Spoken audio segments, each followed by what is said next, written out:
యెహోషువ గ్రంథము 22వ అధ్యాయము.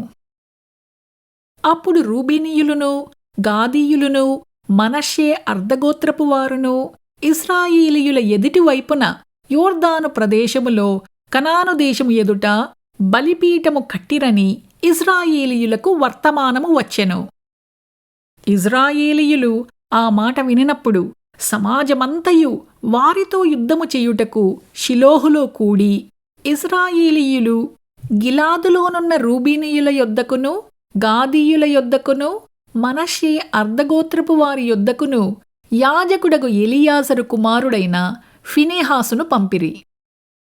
ఇశ్రాయేలీయుల గోత్రములన్నిటిలో ప్రతిదాని పితరుల కుటుంబపు ప్రధానుని అనగా 10 మంది ప్రధానులను అతనితో కూడా పంపిరి. వారందరూ ఇశ్రాయేలీయుల సమూహములలో తమ తమ పితరుల కుటుంబములకు ప్రధానులు. వారు గిలాదు దేశములోనున్న రూబేనీయుల యొద్దకును, గాదీయుల యొద్దకును, మనష్షే అర్ధగోత్రపు వారి యొద్దకును పోయి వారితో ఇట్లనిరి: యెహోవా సర్వసమాజపు వారు చెప్పుచున్నదేమనగా, నేడు బలిపీఠమును కట్టుకొని నేడే యెహోవాను అనుసరించుట మాని ఇశ్రాయేలీయుల దేవుని మీద మీరేల తిరుగుబాటు చేయుచున్నారు? పెయోరు విషయములో మనము చేసిన దోషము మనకు చాలదా? అందుచేత యెహోవా సమాజములో తెగులు పుట్టెను కదా. నేటి వరకు మనము దాని నుండి పవిత్రపరచుకొనకయున్నాము. మీరు ఈ దినమున యెహోవా వెంబడి నుండి తొలగిపోవునట్టు నేడు యెహోవా మీద తిరుగుబడి ద్రోహము చేసెదరేమి?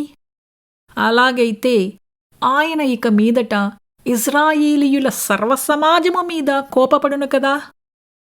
మీ స్వాస్థ్యమైన దేశము అపవిత్రముగా నుండిన ఎడల యెహోవా మందిరముండు యెహోవా స్వాధీన దేశమునకు మీరు వచ్చి మా మధ్యను స్వాస్థ్యము తీసుకొనుడి.